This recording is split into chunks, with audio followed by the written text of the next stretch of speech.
Hello ladies and gentlemen, and welcome to the Gonzo Ewok channel, with me, Ewok. And me, Gonzo. And look at how fast that's moving, look at how fast that's moving. Why is that moving so fast? It's a very good question. I assume that probably what's happening here is the video is slightly sped up.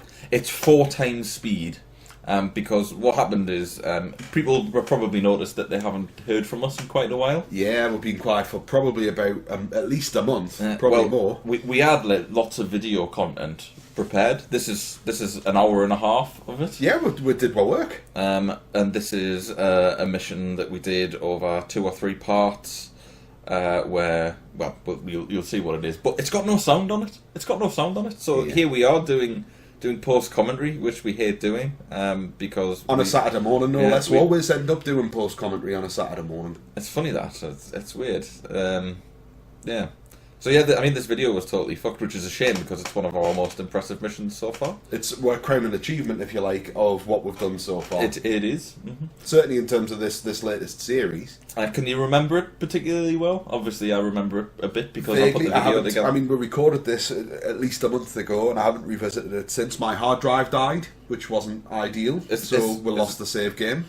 That seemed to freeze for a bit there. Did you notice that? Let's hope that was a blip and it's not going to just do that constantly throughout the video. It's alright. I mean, the speed that it's moving, most of the people who started watching this will already be feeling slightly motion sick and have probably turned off.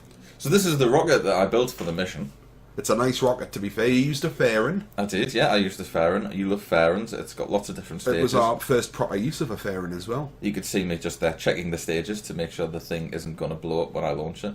And it's called Munship 2, which probably gives you an indication of what it's for. Well, I'm assuming that the title of the video has probably done that as well. I think the title of the video is going to be The Missing Episodes or something like that, given that it's several episodes kind of shunted together. Well, we don't need to debate that because if people are watching it, they know what it's called. This is true. We shall work it out in due course. I mean, that is a very good looking rocket, to be fair.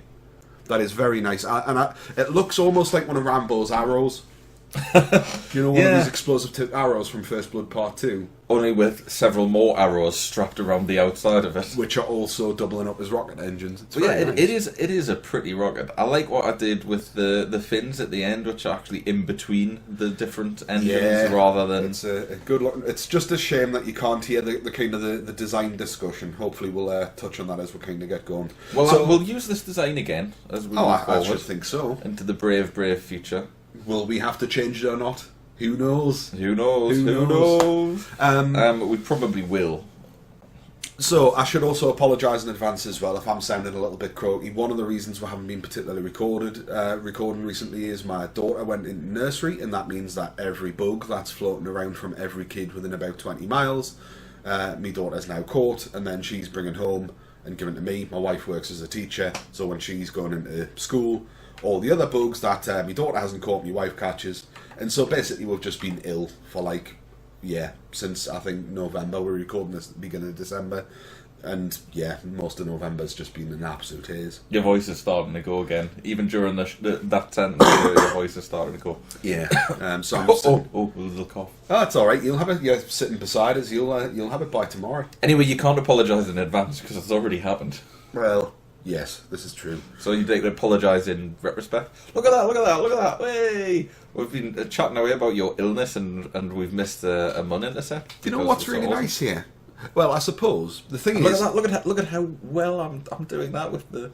Oh, just get it perfect. Just get it perfect, Ewok. Scott Manley, when you watch Scott Manley's videos, of course, the boring bits, he tends to speed up. And what we've done is, we've decided, let's just speed up the whole thing. It's revolutionary. Yeah, so when you would get like a transition like this in like a professional YouTuber's video, they would maybe speed this bit up so you weren't having to sit for, 15 minutes and watch them do it. Well, I never had software that was capable of speeding stuff up, but I've just bought a new video package.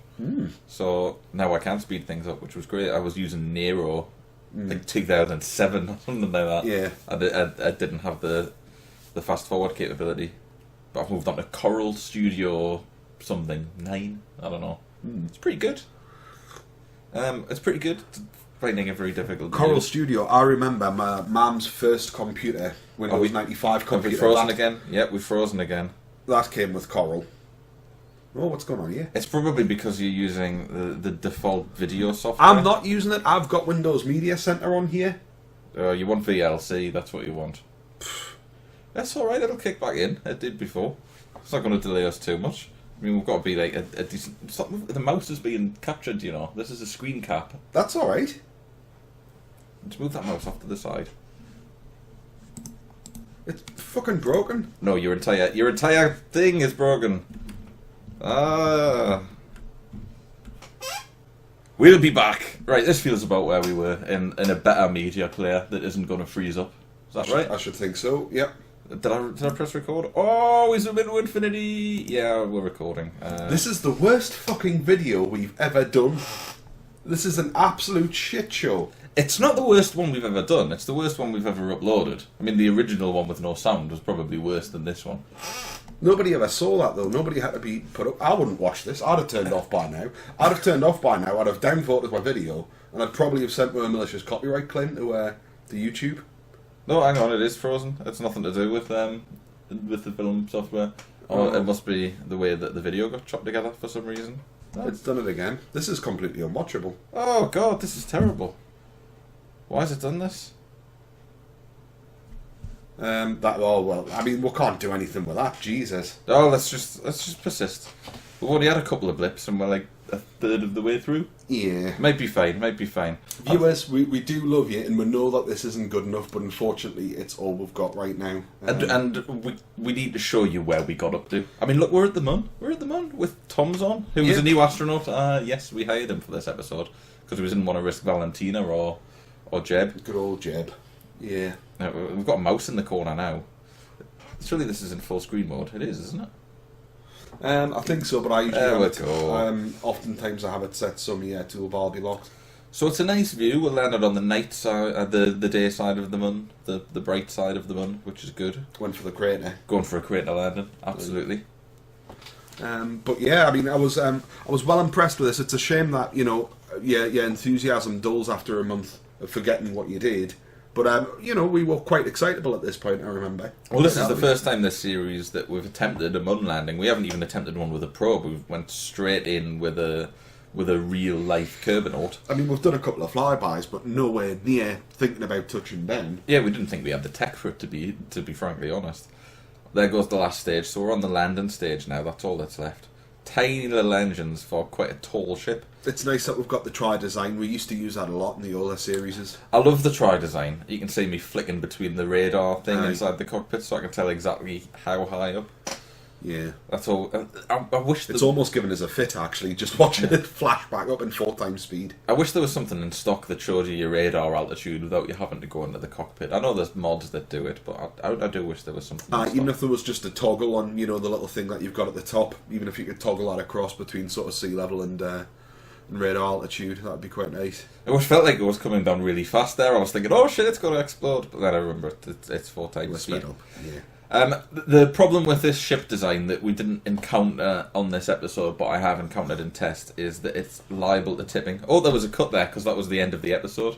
Oh, so we're on the next episode now. The ship design is liable to tip. People can see we clear up the debris in between the episodes. We're good like that. The design will need to be tweaked so that it doesn't fall over. I can see it's quite tall, even though it's got that wide base on it with the sort of the tri design at the bottom. Mm-hmm. It is quite tall, and of course, the taller it is, the more if you land on a slight wonk, it wants to pull over. Yeah, and it did in the test that I did. You didn't tell us that though until we were coming in for landing. Yeah, this was the actual first successful landing of this. I say that, it did technically land on the game that I played. It didn't blow up. It landed, then started to tip, and I had to take off. So I never got the Kerbal out to plant the flag, which we needed to do to complete the mission that we took, and there we go, we walked on the surface of the Mun. Got a good bit of cash, we've got a fair bit of science as well. Collected just doing the experiments here on the surface. Mm-hmm. And so that's the world's first, and then 145 for the contract of planting the flag on the Mun. Which is why we took it, because the whole purpose of this was to get money to make the science centre better, because we were kind of reaching the cap of how far we could research with the science centre that we had. And then we take off, and we've got a fair amount of fuel left. This is the boring bit, the return home. Yes, ladies and gentlemen, that was the exciting bit that you've just watched. Sorry. Well, I'm sure this really riveting and exciting commentary's more than making up for it as well. But there is an interesting moment that happens during the return journey, if you remember. Yeah. The bit that, fucks everything up, as I like to call it. That's an astronaut term. Yeah, yeah. Well, astronauts, they are sort of, mostly come from the Air Force, generally tend to be military types. They're used to swearing. This bit, we have to get the pilot out to collect all the science and bring it back to the cockpit, because this design, it's just the cockpit that comes back. Yeah. You leave all the science gear to get burned up. Yeah, you just detach that capsule at the end with the parachute, and then that comes in for the final land, and that's the plan. I've noticed it's a little twig of this particular cockpit. I don't know if it's going to affect the other ones, that whenever you get out, you cause the craft to spin a little bit, which can be a bit of a difficulty, as we will see later in the episode. Yeah, I'm sure people have already started kind of working out what's probably going to happen here. They know what you're like. So we get a lovely intercept, and, we get it perfect, really. I think we come in about 38 or something. Yeah. Yep, 38. I said that because I said it's about perfect, and that's where I like to go. I like to go about the 38 mark. It's perfect for an aero brake return, except I changed it to 40. Yeah. That's right. 38 is perfect for an aero brake, but every time I come to do it on a live recording, I bottle it and go a bit higher. Yeah. We're seeing that. So, yep, there we are. We're doing the burn, bringing that down. Quite nice. Everything looks fan-dabby-dozy. You reduced the thrust. I did. I reduced the thrust so you can fine tune it. So we could really fine tune that. Still went too far. Turned around. Push it back up a bit. There you go. Look at that. That's perfect. And then what do? We decide let's spin and get rid of the rest of the body. And whoa, boom! We throw the body away. That was one hell of a spin. Great. Apart from. And I don't think we realised it immediately. No. When you're this far out, the tiniest bit of force can make a huge difference. Yeah. So, of course, what's happened here is that we've spun around, and in doing that, we've changed our velocity. And even the slightest change in velocity can have a big huge impact on your orbit, which we really should have thought about if we'd really thought that through. So instead of coming in at 40,000 kilometres, we just plain... Straight by. Don't come in. 340,000. Yeah, we're 340,000 metres out. We threw ourselves 300 kilometres there by spinning. Just by spinning and doing a decouple. So, yeah. So I had a bit of a shit fit. I shouted at you a lot. You did, yeah. I mean, we didn't abandon the mission, though. And this kind of comes back to what I was saying before, where it's a bit annoying that this cockpit starts spinning around when you get a kerbal out of it, because... when you're in this kind of situation, your only recourse is to get out and push. Yeah. And that's what we did. And we did it for a long time. And it is sped up, this video. But even if we'd sped it up, it probably would have been an hour's worth of pushing. So you're going to see some of the pushing, but there will be a cut. There will be cuts, because we did keep cutting out with the video, because we didn't want to subject people to that in the first place. And I think it took maybe a good 30 minutes. It was longer than that. I mean, we sat and I was pushing it and you were watching and laughing at the thing spinning around. I'm not sure if we've got any of the good footage, but eventually I did start getting the knack of it, of like adjusting the jets so that it didn't spin too badly. And yeah, but I mean, this was excruciating. Yeah, but you went downstairs, you had a conversation with the missus, you made a couple of cups of tea. Yeah, we just chilled. I mean, it got to the point for probably the first time ever in Gonzo Ewok history, you were like, we should just scrap this and revert and do it all again. And I wouldn't let for the sake of the fact Ewok, that we decoupled. Yeah, you'll get out and push. And you really weren't keen on doing it. See, there we go, there's me getting the hang of it. You were getting very angry with this. You were getting very upset. So there's our fade out. So this was us spending about half an hour pushing, and then we brought the video back in to explain what we'd done. We managed to get it down to... Yes, right. We pushed 300,000 metres off it with a kerbal and a jetpack. Yeah. So around we come, we thought, well, we're probably going to have to do a couple of cycles of aero braking. We're still fairly high, we'll probably not come down. But every time we do this, the atmosphere will catch her, it'll slow it down a bit, bring the other side of the orbit down. Then the next time we'll come round a bit more. That's how it works, and with a height of 50,000 metres, 50 kilometres. It's not going to take too long, is it? Yeah, I mean, this is generally where, if you were watching a proper YouTuber's video, this is where they would speed it up. They say, oh, I had to do this for a good hour, so I've just sped it up for you so you don't have to watch it. Look, here it is in, 15 times speed. You can watch it in 2 minutes. Unlike my tactic where I tend to want to come in at that 38 and try and blast through, they do it properly and safely. I think, we blow up a lot coming in. Yeah. I haven't quite worked out the whole re-entry thing yet. Well, the biggest resource issue that we have on the way that we record with minimal edits, obviously today being a notable exception, is time. Time is our biggest resource constraint. It's not fuel. Right. It's not Kerbal books or even Kerbals themselves. It's time, because we want to do things as quick as possible. That's why my launches are objectively terrible. Yeah. I know how to do a proper launch, and I can do a proper launch, but it takes a good while to do a proper launch. You've got to limit your speed. We missed another little jump cut there. You did a little sideways transition. And that's because we realised it was going to take us a hell of a long time. Yeah. We did many. We had half an hour of circles. pushing and probably, or plus, and then we had probably half an hour to 45 minutes. Of just going round and round and round Yeah, I and think round. we lost count. Once we got into double figures, I just stopped counting how many orbits we'd done. And that's when we decided we were just going to cut away and bring you back at the point that we were actually coming down. See the ablator getting very, very low on the heat shield there. And that's not because we're coming in hard, it's because we've been around We've done so this many several times now, and yeah. every time we did it took a tiny little bit off the ablator. Yeah. Just scratched the ablator, so that by the time we came to actually do the re-entry, we were going, shit, for the first time ever, it looks like the ablator's going to run out. Yeah. But it didn't. We came back with about 30 ablator out of 200. 15% of the ablator left.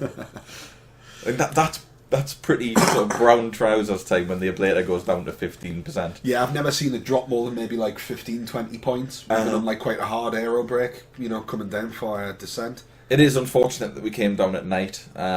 Obviously, by this point, we had no control over our landing point. Yeah. Just the fact that we had a landing point was very reassuring. You showed us you could do that little thing that I didn't know you could do, where you can see the little cutaway inside. Yeah, you can go inside the cockpit. That was not a recent one, but it was relatively recent in the life cycle of how long we've been playing this game. Yeah. I mean, we should do that a bit more often. I think it looks quite nice. It's a good It way does, to the sort of show other off the cockpits are much better because that cockpit, the landing can, you've got the kind of sheet at the front that doesn't disappear. So that was it. We got like a lot of money and we got a lot of science and we upgraded the research and development facility, and that's it. And that's it. And We're now sitting in a black screen. So thank you very much for watching the missing episodes of Geordie Space Program. I know that was far from ideal for your viewing pleasure, but we need to keep you in the loop because, of course, we'll be coming back in 2017. Hopefully, we'll see if we can get a little bit more regular recording going on. I know, Ewok, you've got hopefully some stuff planned for around the Christmas time. Possibly you're having a bit of technical troubles with your home machine, but yes, again, after this, where everything went wrong and we had no sound and then couldn't get together to put the post commentary on it, I recorded 3 things and the sound quality was terrible because I got the new laptop and installed all the software, and it's all different software. The idea was get a nice gaming laptop that's nice and portable where you can go and do a little bit of recording, doesn't matter what else is going on, and then... And I just went upstairs and I recorded some stuff and I played back, and the sound quality, it's got sound, but it's not great, is it? It's not listenable. But there's one of the videos that you've showed us which is unwatchable, it's painful, and then the other one's not bad, so I think maybe put them up so at least there's something going up on the channel. Yeah, but the problem is I recorded the first 2 episodes of it. Right. And then it was like, this is shit, I'm in such a strop with it. But then I went and continued playing the game anyway, so it'll be another Ewok series that doesn't go anywhere. And I swear, New Year's resolution for 2017, Ewok is not going to leave any series unfinished. It's not going to be like The Swindle or Stellaris. Yeah. Stellaris wasn't my fault, the game. Well, I mean, game for me, I'm hoping that now that the Ben's getting a little bit more settled into a nursery and what have you as well, hopefully, now I've got the routines down, it might free up a little bit more time to do a little bit of recording. So it's just the two of us trying to find time to get together and actually do a little bit of recording. But we will, and what we're going to do is we're going to get long sessions where we record like a month and a bit's worth of stuff at the time. And I think, it's our pledge to our viewers that 2017 we're actually going to have, a good go at the channel. Certainly I think the back half of this year, we really haven't given the channel kind of the due care and attention it deserves. There's just been other stuff going on, but I haven't really had the time to. You've been mad busy at work, and you've got loads of stuff going on outside of work. Obviously, I've got the bed, so trying to get that side of things sorted out. But I think with that, probably, unless there's anything else that we can throw up, I'm working right up to Christmas, so the chances of getting anything recorded. Yeah, I don't have any leave in over Christmas. No, I don't. I'm working right up to Christmas Eve. So 2017 will probably be the return of Geordie Space Program, and we've just got to the point where we're going to other celestial bodies, so it's an exciting point to be in, and we've got loads of stuff to explore with the latest updates. They introduced the comms net and things like that. Yeah, we've got to get all that sorted. Hopefully there'll be a couple of bits and bobs on the channel in between now. We need some new series as well. I think we need a little bit of variety, because we love playing Kerbal, but we used to do a lot of other little mini-series as well, and it'd be good if we can get maybe some of those going. Well, I've got some ideas, Fantastic. and I'll share them with you after this. Lovely. But for now, we've been staring at the Windows Media Centre empty box for quite some time, so it's a goodbye from me. And it's Merry Christmas and goodbye from me. Bye-bye. You bastard. Oh, made me look like Merry Christmas, Ewok.